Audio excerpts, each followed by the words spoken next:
Olá a todos! Hoje continuamos a falar de intervenção na disortografia. Desta vez com algumas dicas para os professores também. Comecemos pelos fecheiros cacográficos, isto é, cartões com palavras nas quais a criança costuma cometer erros, em que na parte frontal está a palavra bem escrita e na face posterior omitimos as letras ou as sílabas onde se costumam verificar incorreções. Por exemplo, se a criança tem tendência a confundir o C da palavra coração, fazemos um cartão com a palavra escrita corretamente e na parte de trás escrevemos-la novamente, mas omitimos o C, ou substituímos-lo por uma imagem de um coração. Geralmente é o que faço, de preferência uma imagem bem colorida. Depois, existem também os inventários cacográficos ou ficha de ortografia, como eu costumo designar. A criança vai fazendo uma espécie de lista dos erros que costuma cometer, escreve a palavra errada e depois a sua correção, e sempre que surgirem dúvidas quando precisa de a voltar a escrever, consulta essa ficha de ortografia. Geralmente aconselho a sua colocação logo no início ou no final do caderno ou dossiê para facilitar a consulta. Depois poderão também utilizar-se as produções espontâneas da própria criança, palavras, textos curtos, para explicar o que ocorreu de errado e promover uma correta ortografia. Ela deve perceber o que fez e por que precisa de corrigir. Aproveite este momento ainda para a elogiar se escreveu alguma palavra corretamente ou, caso isso não aconteça, valorizar algum aspecto positivo que possa ser reforçado. Escreveste com um G e não com um G. Muito bem!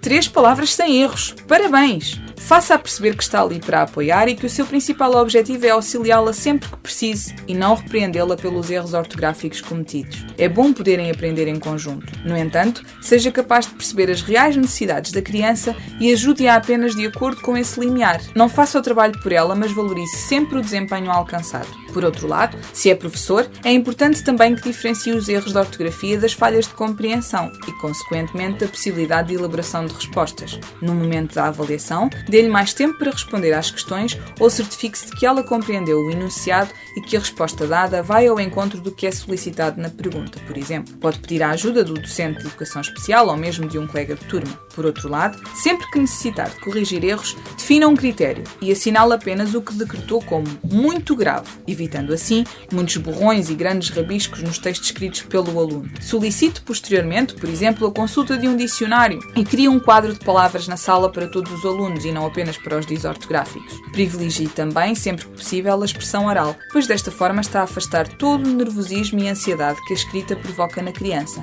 Poderá, por exemplo, sugerir que ela lhe conte uma história ou um episódio oralmente e, caso esteja motivada para isso, incentivá-la a redigir o que foi dito, começando com frases simples, até construir um texto com introdução, desenvolvimento e conclusão. Isto, claro, numa fase posterior e depois de algum tempo de intervenção. Tenha ainda o cuidado de executar uma caligrafia perfeita sempre que escrever alguma informação para o seu educando, pois estas crianças são capazes de escrever sonória se as letras da palavra sumário não estiverem perceptíveis. São capazes de copiar um O em vez de um A se a perninha da letra não estiver bem feita. Lembre-se que ela não consegue escrever corretamente sozinha, logo vai copiar a palavra tal e qual como a vê, incluindo algum traço ou pinta que possa estar mal apagado e que ela considera pertencer à letra que está a escrever. Deste modo, são de evitar as cópias, uma vez que se trata de uma técnica muito pouco interessante e monótona que vai levar a criança a escrever como o fazia habitualmente.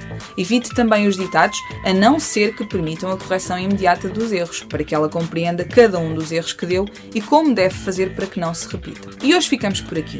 Claro que muitas outras sugestões, estratégias podiam ser apresentadas e aplicadas. No entanto, deixo essa tarefa para vocês, ouvintes que trabalham ou trabalharam ou conhecem alguma criança com disortografia. Que tipo de atividades, metodologias costumam aplicar? Partilhem connosco através do nosso e-mail disdifm@gmail.com. Até ao próximo programa!